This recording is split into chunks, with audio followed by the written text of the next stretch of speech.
There is a video game that does exist. It's not a myth, an urban legend, or a hoax. It's called Sproink, and you've never heard of it. Let me take you back to 2010, back when I was barely cognizant enough to remember anything. My mom had a laptop on which she played this game we've long since forgotten the name of. I've driven myself crazy over the years trying to figure out what it is, what it was, or if I'm not remembering correctly and maybe this game never existed. Nobody I've ever asked has any recollection of it. Nobody's ever heard of it. Nobody on the internet, nobody in a secondhand video game store. Even nobody on Reddit. There exists a subreddit called Tip of My Joystick for this specific purpose. People who remember random details about a game, but not what it's called. Someone may remember a vague year range they played it, or part of the soundtrack, or perhaps some other defining gameplay element, and using only these pieced-together clues, the other members in the group will try their hand at guessing what the game is. So here was my request. This is a PC game that my mom played somewhere in the range of 2009 through 2011. It was a two-dimensional puzzle game that follows a colony of alien dudes who are making their way out of a cave system. Each level, you operate a minecart with a cannon on it and move it back and forth across a bridge. The bridge has multiple layers shown by thin colored lines that stretch across a chasm. Above this chasm are a ton of random multicolored square crystal things that slowly break off and fall down.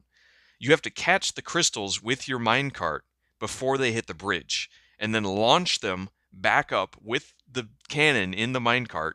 You launch the crystal back up at the ceiling to match it with 3 of the same color, and then they disappear. So once all of the crystals are gone, you clear the level and move on to the next one. But if during the level you failed to catch a falling crystal with your minecart thing and it hits the bridge, it deletes a layer of it, making it less stable.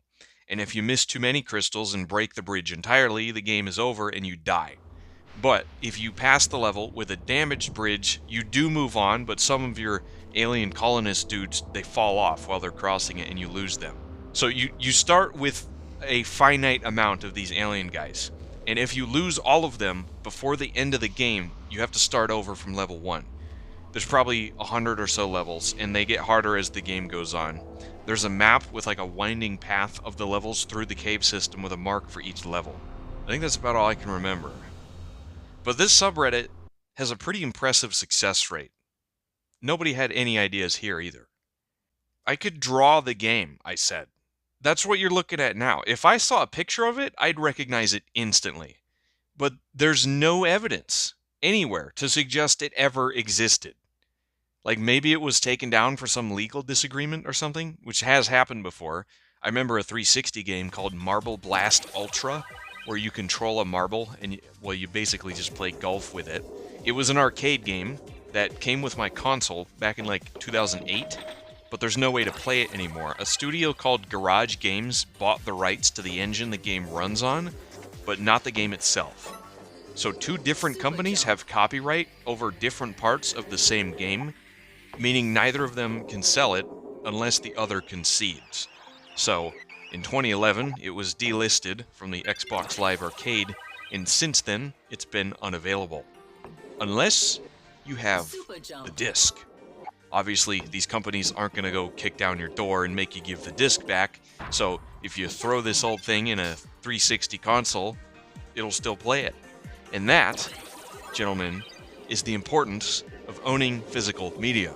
Anyway, this game that doesn't exist was on a disc. I remember my mom having a physical copy of it, but this was years ago, like multiple moves ago. There's no way that CD is still just in a random box somewhere.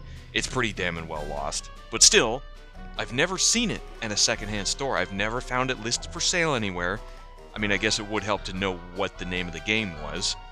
Clay searched through a list of every puzzle game that was on PC, like ever.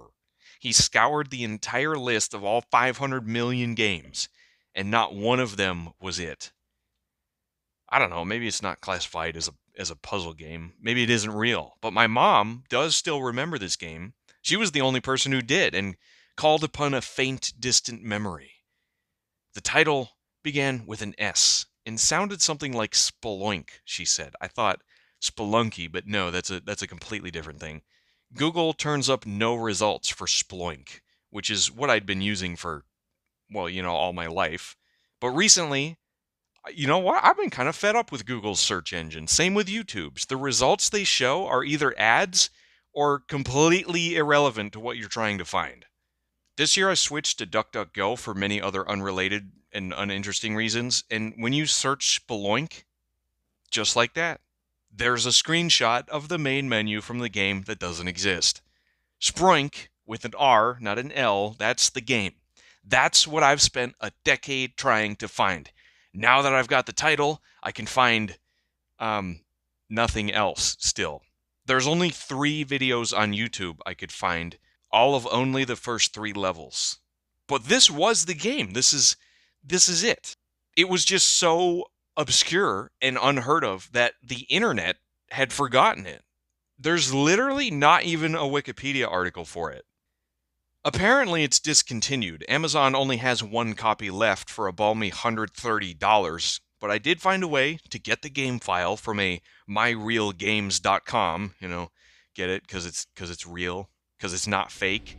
I don't know if I would recommend downloading it from this source, because every time you exit the game, it opens the browser to their webpage, so I probably have a small handful of viruses, but I do also have Sproink after all these years. I proceeded to sit down for 5 hours and play through the entire game. And that footage, perhaps the only footage of it, is going to be in its own playlist linked in the description. Not that I expect anyone to actually watch that. But now, it's forever immortalized. That's the important part. The game is real. I'm not crazy, and its legacy, however unimpactful, shall be remembered.